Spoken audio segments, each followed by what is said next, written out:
Unidas Podemos ha publicado el siguiente spot publicitario sobre los logros de la ministra de Trabajo, Yolanda Díaz. Con Yolanda Díaz conseguimos lo impensable. En solo 1 año y 3 meses recuperamos los niveles de empleo previos a la pandemia. Cuidado con esto. Hemos recuperado el nivel de afiliación a la Seguridad Social previo a la pandemia, pero porque en la afiliación a la Seguridad Social se incluyen los trabajadores que están en ERTE.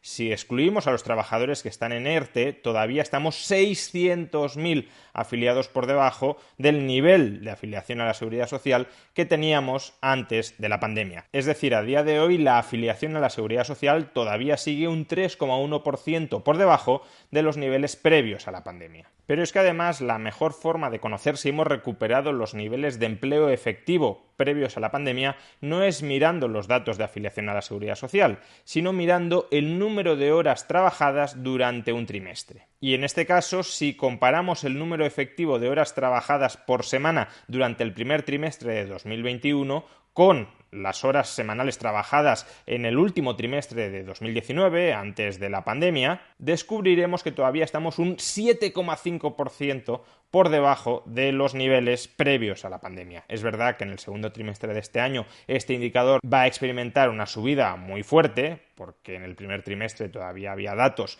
de la tercera ola, pero aún así seguiremos por debajo de los niveles previos a la pandemia. Por consiguiente, no es cierto que hayamos recuperado el nivel de empleo real, el nivel de empleo efectivo, el nivel de empleo sin maquillaje estadístico de los ERTE, el nivel de empleo contando las horas que efectivamente se trabajan en nuestro país.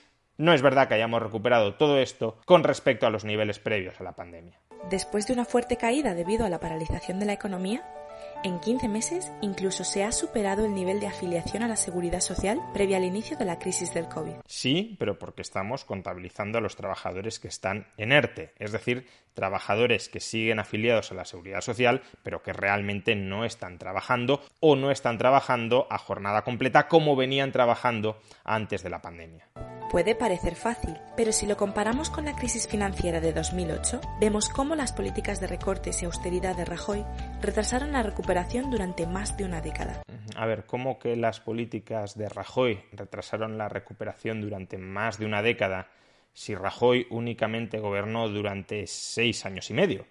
Rajoy estuvo gobernando desde finales de 2011 hasta mediados de 2018. Por tanto, no tiene mucho sentido decir que la recuperación se retrasó más de una década, salvo que estés diciendo que Rajoy estaba gobernando en España desde el año 2008, que es lo que aparece en este vídeo, en el gráfico contenido en este vídeo de Unidas Podemos. ¿Cómo que Rajoy estuvo gobernando y aplicando políticas de austeridad? ¿A alguien le suena el plan E desde el año 2008? ¿Gobernó Rajoy entre el año 2008 y el año 2011? ¿O acaso gobernó otro señor llamado José Luis Rodríguez Zapatero, secretario general del Partido Socialista, con el que ahora gobierna en coalición Unidas Podemos? ¿Cuándo se produjo la mayor destrucción de empleo de la crisis financiera del año 2008? ¿Durante la etapa de gobierno de Rajoy o durante la etapa de gobierno de Zapatero? Pues durante la etapa de gobierno de Zapatero. Entre finales de 2007 y finales de 2011 se perdieron 2,6 millones de puestos de trabajo. Durante los años de Zapatero, durante los años de gestión del PSOE de la crisis financiera del año 2008, se perdieron, repito, 2,6 millones de empleos. En cambio, durante la etapa de Rajoy, desde finales de 2011 a finales de 2013, porque a principios de 2014 ya empieza la recuperación, es decir, finales de 2013 es el peor momento de la crisis económica, se perdió 1 millón de empleos. 1 millón frente a 2,6 millones. Pero Podemos nos está diciendo que fueron las políticas de Rajoy las que destruyeron millones y millones de empleos. Pues hombre, más de 2/3 de todos los empleos perdidos se perdieron con vuestro socio de gobierno, con el PSOE, en este caso, de José Luis Rodríguez Zapatero. Aumentando la precariedad y la desigualdad. Bueno, la desigualdad estuvo creciendo desde el año 2008, Zapatero, hasta el año 2014, primera etapa de Rajoy, y empezó a descender a partir del año 2014, segunda etapa de Rajoy, pero bueno, da igual. Estos datos no son una casualidad, son la consecuencia de dos maneras opuestas de hacer política. Una posibilidad, ciertamente, es que la diferente recuperación, el diferente perfil de recuperación de la crisis actual con respecto a la crisis de 2008 se deba a dos formas distintas de hacer política, a haber aplicado dos tipos de política económica distintos. Esa es una posibilidad, pero existe otra posibilidad que, extrañamente, Unidas Podemos olvida en su vídeo, y es que la naturaleza de la crisis sea muy distinta en ambos casos, que la crisis de 2020 no sea igual a la crisis de 2008. ¿Y en qué se diferencian? Bueno, la crisis de 2020 ha sido una crisis vinculada a la paralización, a la suspensión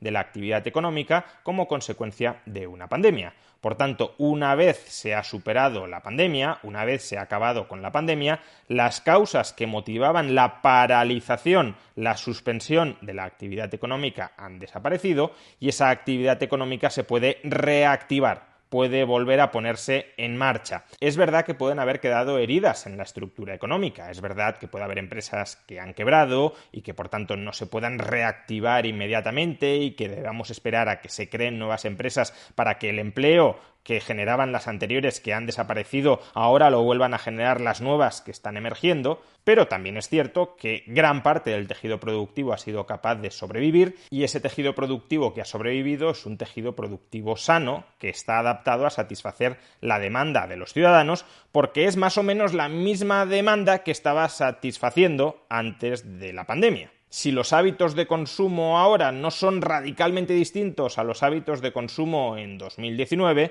entonces el tejido productivo en general que haya sobrevivido será un tejido productivo bien adaptado, competitivo, para responder a esos hábitos de consumo que, insisto, son los mismos o más o menos los mismos que eran antes de la pandemia. En cierto modo es como si la pandemia hubiese impuesto unas vacaciones forzadas al conjunto de la economía y una vez superada la pandemia han terminado las vacaciones y, por tanto, la economía se puede reactivar, se puede volver a poner en marcha. Esto no tiene prácticamente nada que ver con lo que sucedió en el año 2008, en la crisis del año 2008. Esa crisis era una crisis de modelo productivo.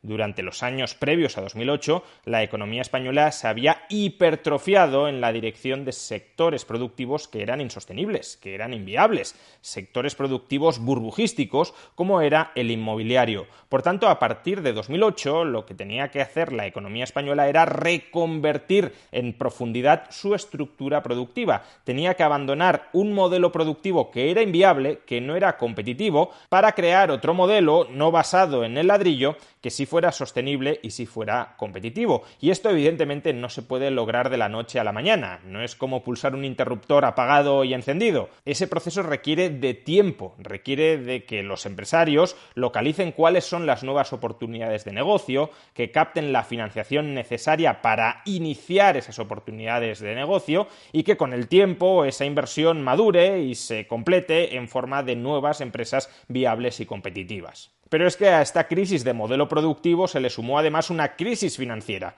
Como los bancos eran los que habían financiado la burbuja, quebraron, se vinieron abajo y eso generó una crisis existencial del conjunto de la economía española que llevó incluso al Estado español a estar al borde de la quiebra. Si necesitábamos financiación para reconvertir nuestro modelo productivo y el sistema financiero estaba quebrado y por tanto no la podía proporcionar y los inversores extranjeros no se fiaban de nuestra economía porque parecía que estaba quebrada en su conjunto, es obvio que se retrasó adicionalmente el proceso de transformación del modelo productivo derivado de la crisis de 2008. De todo esto no ha pasado nada ahora. Ahora mismo no hemos tenido ni una crisis de modelo productivo ni tampoco hemos tenido una crisis financiera y por consiguiente comparar el perfil de recuperación de la crisis actual con respecto a la crisis de 2008 no es una comparación adecuada porque las crisis no tienen nada que ver y atribuir ese distinto perfil de recuperación entre la crisis de 2020, que es una crisis sanitaria con implicaciones económicas,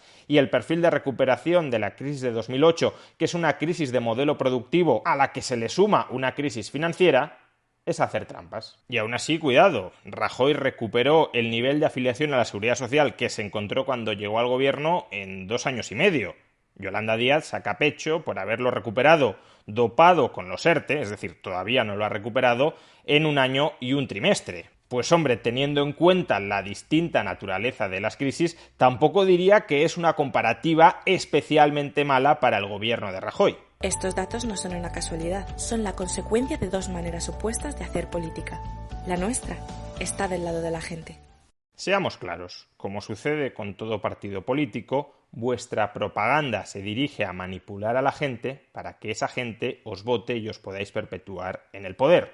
Vuestra política no está del lado de la gente. Queréis poner a la gente engañada de vuestro lado para mantener vuestros privilegios políticos.